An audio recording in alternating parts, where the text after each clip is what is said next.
I'm experiencing social burnout. My body is rejecting me from talking to people and being social and not being a little nasty roach introvert and laying in my bed all day. I'm so tired.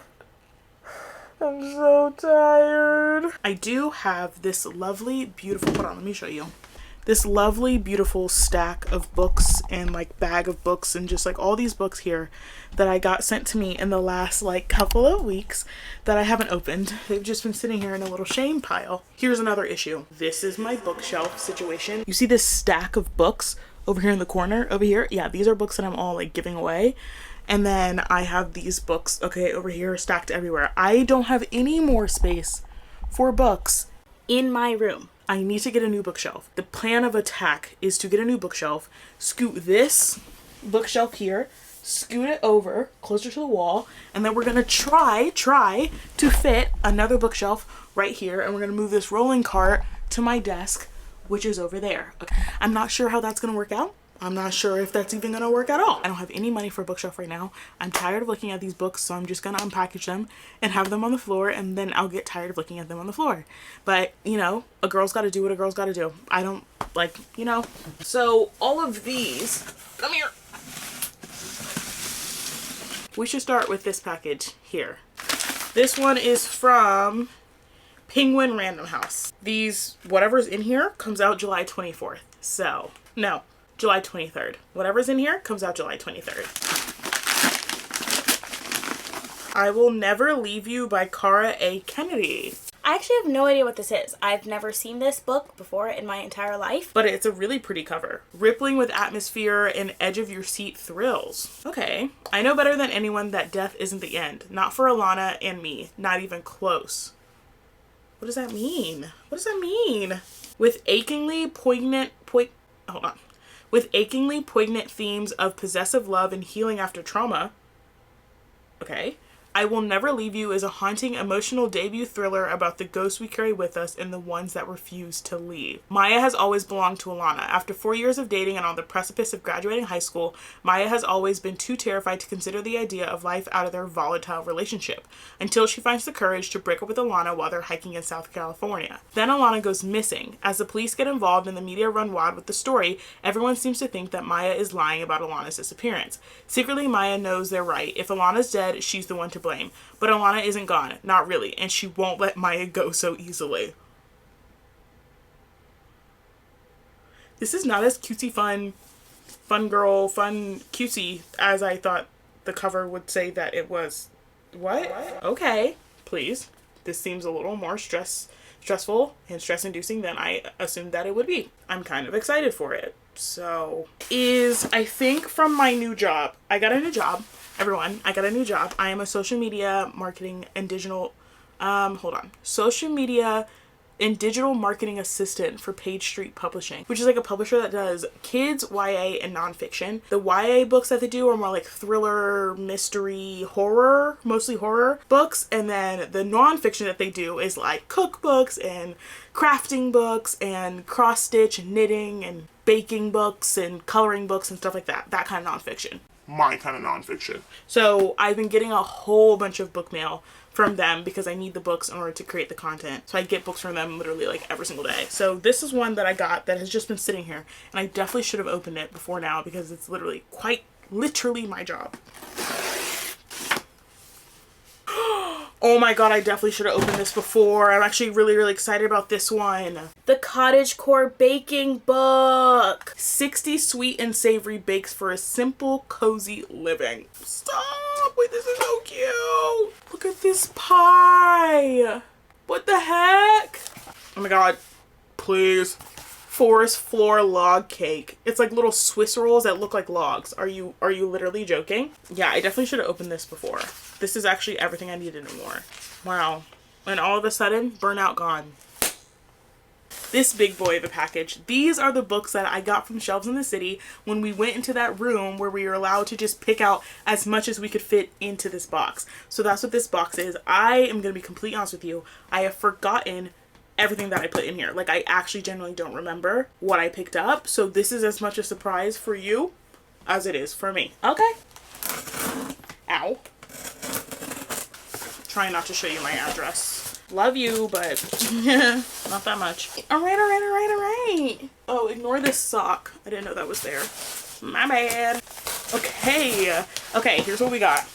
Wait, this is actually so fun. Are you excited? I'm excited. Woo! All right, so first we have I Hope This Finds You Well by Natalie Sue. Here's the cover. Fun, right? In this wildly funny and heartwarming office comedy, an admin worker accidentally gains access to her colleagues' private emails and DMs and decides to use this intel to save her job. A laugh till you cry debut novel you'll be eager to share with your entire list of contacts, perfect for fans of Anxious People, and Eleanor Oliphant is completely fine. Surprisingly tender comedy about loneliness and love beyond our computer screens. This sparkling debut novel will open your heart to the everyday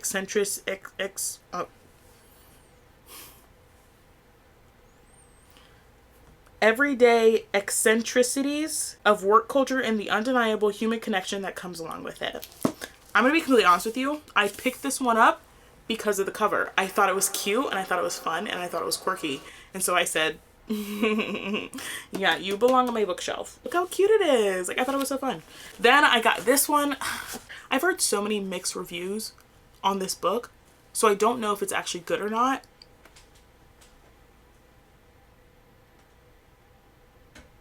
Mother, what's up? Oh, the spray does look nice. You can tell, right? Yeah, I can't tell the lips. I'm gonna be completely honest with you. Really? I see zero difference. No, I can tell the difference. Oh, okay. Got a little pouty thing and got a little pinkish right in there. Right there. What you videotaping? Trying to get through this book mail. Oh, lots of book mail. Mm-hmm. That's a nice bag. Yeah. Okay. See you later. Okay, bye. Anyways, this one, it mixed reviews. I don't really know if it's actually a good book or not, and it's huge. It's huge. I really sacrificed room in this box to be able to fit this one in here. When the Moon Hatched by Sera A. Parker. I've heard so many mixed reviews on this book. Also, it's huge, and it's a romantasy, and it's just one of a series.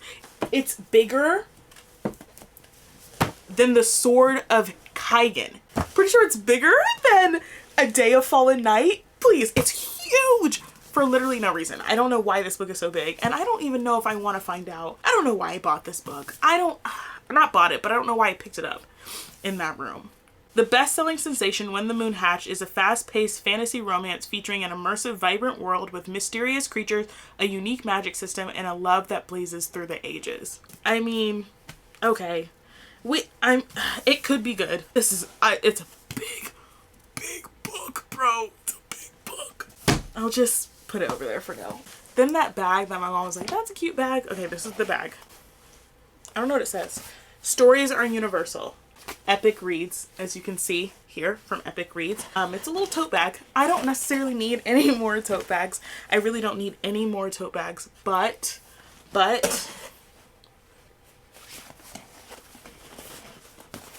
I mean, you know what I'm saying? This one, when I saw it, I said, ah! Because I've been waiting for this book. I have been waiting to get it, and it's been on my list forever, and I was like, I'm gonna buy it, and then I just never bought it. But seeing it for free in that room, I said, you're coming home with me. The Scarlet Veil by Shelby Mahurin, whatever. So it looks like.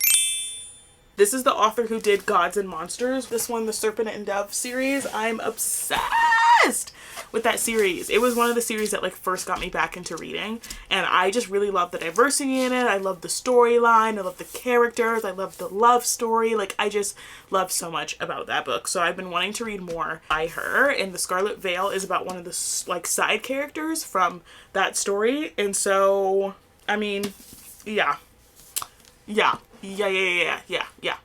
This Woven Kingdom by Tahare Mafi. I think I pronounced that right. I hope so. This one, a lot of people talk about. You probably know what this is from looking at the cover. A lot of people talk about this series. Oh, she did Shatter Me. I started Shatter Me. The problem with Shatter Me is I think I'm too old to read it for the first time. Reading it for the first time back I think a year or so ago, I tried to read it and I got through the first 2 books and I was like, this is actually kind of terrible. Like, the writing is so YA. It's so young. So young. I don't think it ages very well. I don't think you can read it as an adult unless you have an emotional attachment to it younger. So it just wasn't for me. It just wasn't for me. So I've been a little scared to try some of her other works, but I've heard this one's not like, you know, it's not like shatter me. It says it's a Persian mythology inspired fantasy series opener in a luxurious saffron scented world where devils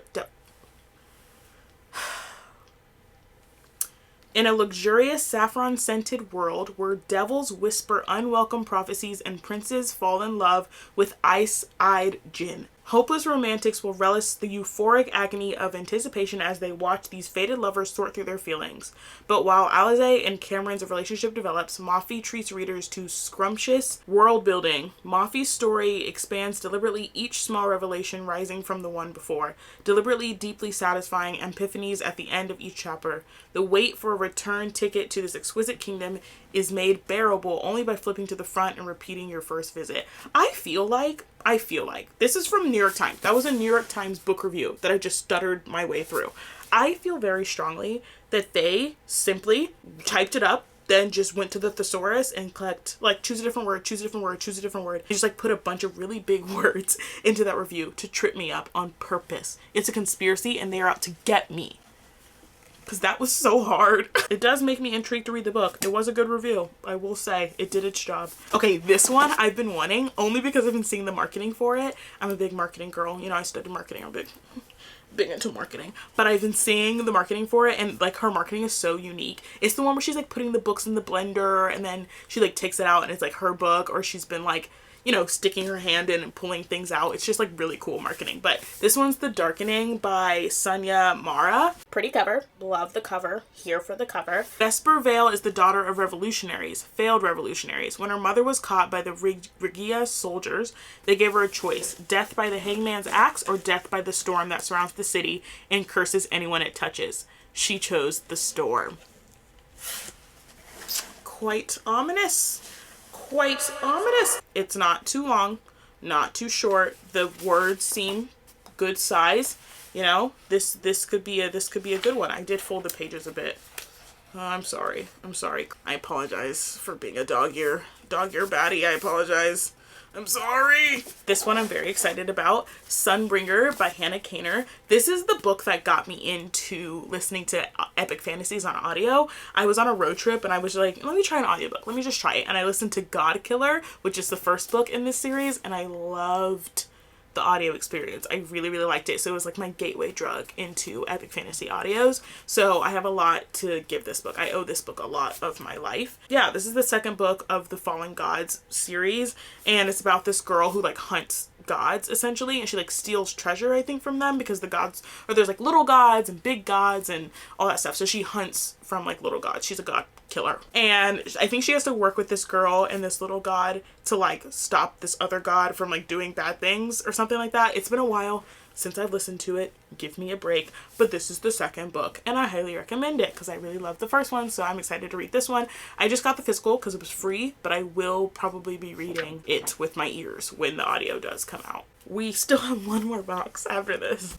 We still have one more box. Okay, I'm not complaining. Why should I be complaining about receiving free books? I shouldn't be. And I'm sorry that I have been this whole time, but I'm also not sorry because I'm burnt out and I'm tired and I love to complain. I just love to complain and I'm tired. But I'm like so grateful to receive books. Like I love receiving books. I truly, truly am so grateful. I'm just like so tired, but I'm grateful. Don't you fret. She is, in fact, grateful. Next book that I got, Don't Want You Like a Best Friend.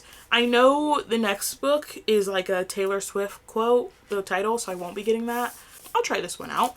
It's sapphic, and that's really all I need to hear about that. It's sapphic. It is sapphic. What does it say? I think it's something about being match made with their friend or something. Yeah. That's the trouble with matchmaking. Sometimes you accidentally fall in love with your best friend in the process. So yes, I was correct. My deduction was in fact correct. But here she is. now this one, the cover's not out yet, apparently. I think this is the manuscript. Not the manuscript. Uncorrected proof. This is an arc. When does this book come out? Oh, 2025. Yeah, this is an arc. Immortal by Su Lin Tan. Su Lin Tan wrote Daughter of the Moon Goddess. I have not read this yet, but you guys keep telling me to read it, but I haven't read it yet. But I do have the arc of her next book. A stunning standalone romantic fantasy filled with dangerous secrets, forbidden magic, and passion of a young ruler who fights to protect her kingdom from the best-selling author Su Lin Tan, set in the breathtaking world of Daughter of the Moon Goddess. Oh, it's set in the same world. Wait, that's fun. Okay. We love.